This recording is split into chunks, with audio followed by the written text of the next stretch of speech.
We're still following breaking news in Lehigh Acres. We were the first on scene after a car drove into a store on Lee Boulevard, and our Hollie Hojek is now standing by live on scene with new details. Peter, this is something out of an action movie. I'm standing here and it's hard to believe even seeing it myself. Take a look. There is a car inside this food mart right now. This is a residential street off Sunshine Boulevard near Lee Road. We know one man is dead after a shooting. The sheriff's office saying this is an isolated incident tonight, but not saying much else. As you can see behind me, those flashing lights, there's deputies and detectives on the scene. Some major developments here within just the last few minutes. We are now able to confirm that 2 people were killed inside this Bonita Springs home yesterday. The sheriff's office says the most shocking part about all of this is how elaborate this operation really was. 3 houses, thousands of packages of synthetic marijuana being shipped from this house in San Carlos Park. Take a look. This is 19-year-old Jessica Hess from Riverview, Florida.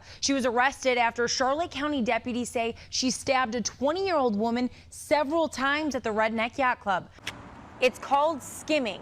What these criminals are doing is mounting a device that looks very similar to this card acceptor. I want you to take a look at my hands. I have a dime and a pen. I spoke with security experts tonight who say nowadays cameras are so small they could fit into both of these items. Part of the reason why the interstate was closed for as long as it was is because when that van flipped and hit the road, it actually gouged out a part of the pavement. At one point in the video, it looks like these thieves are getting ready to leave, but then they stop right here in the driveway. That's when one person gets out of the car and walks around to the back of the house. But the good news, it hasn't started raining here in Bonita Springs just yet, but the threat of some severe weather is causing some major hiccups at a lot of big events around the area. Here at the boat show, people still showing up with their umbrellas in hand, preparing for the worst. And joining us now is John Good, the manager of the boat show here, kind of to let us know what the procedure is if it does start to rain on us. What's the plan?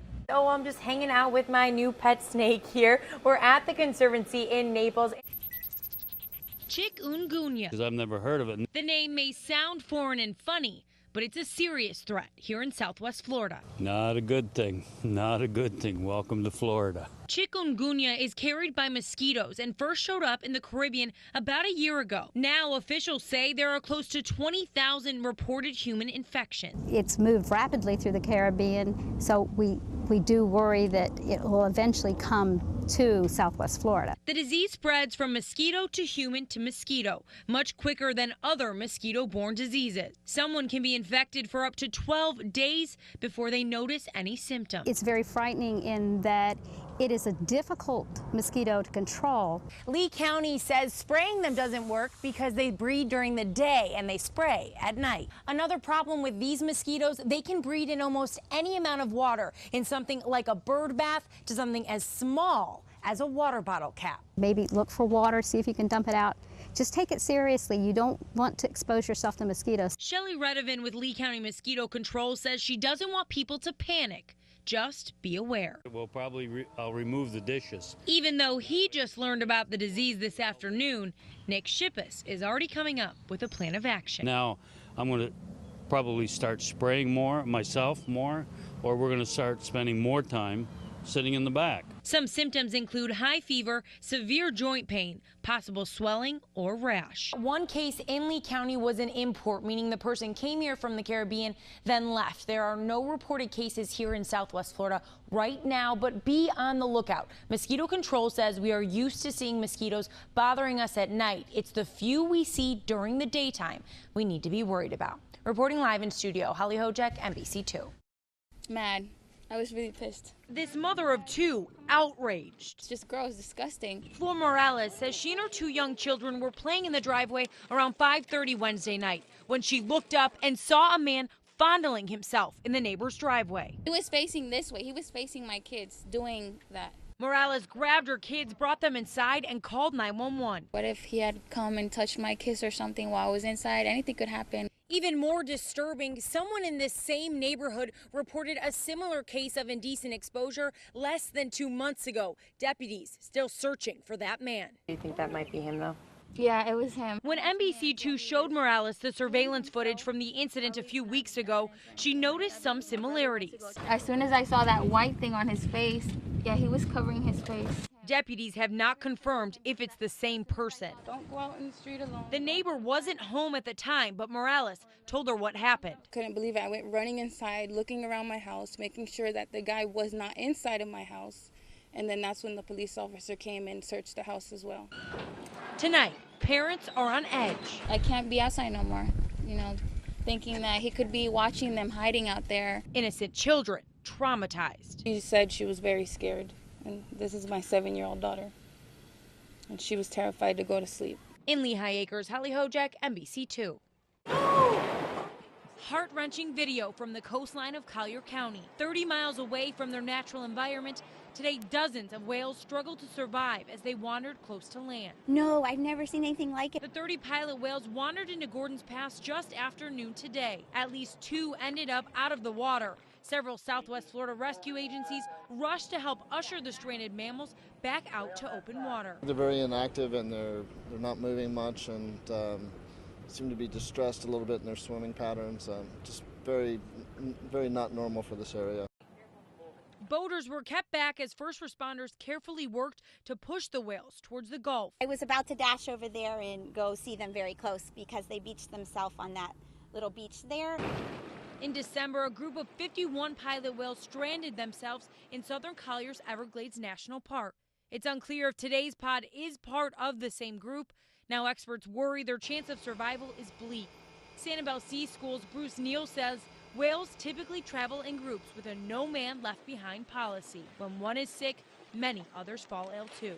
There's challenging things, and we find it throughout the world that sometimes there's success, but many times it doesn't end well. Experts also say each pod has a leader and a navigator. If one of the two go off course, the entire pod will follow, making it tough to find their way back.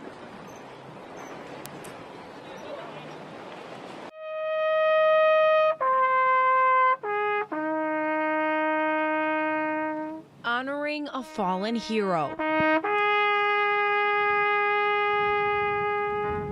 Thousands of people stood beside Sergeant Michael Wilson's wife and his children today to say goodbye. He would never think twice about jumping a call for somebody else. That was his nature. That's what Mike did. That's what he did Monday night. He took the call. It would be Sergeant Wilson's last. After 21 years on the job with the Charlotte County Sheriff's Office, Wilson was killed in the line of duty responding to a domestic disturbance. A husband and father of 3, making the ultimate sacrifice for a complete stranger. I can't imagine what they're going through.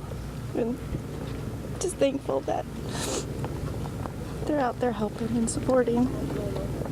It's really tough. You never know when they're going to come home if they do. Wilson's law enforcement family spoke at length about his dedication to the job and his unique personality.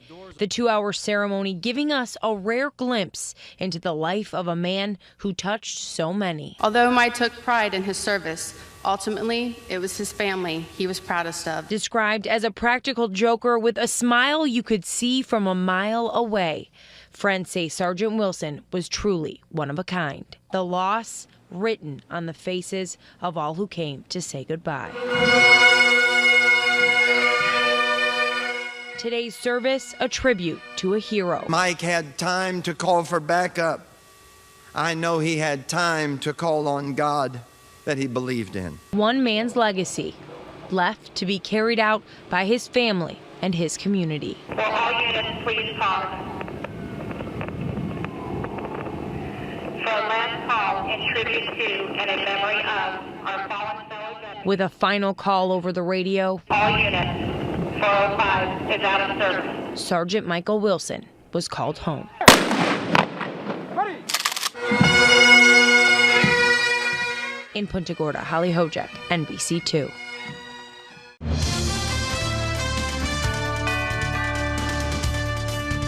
Thank you for watching NBC2 News Now, your 24-hour news and weather station in Southwest Florida.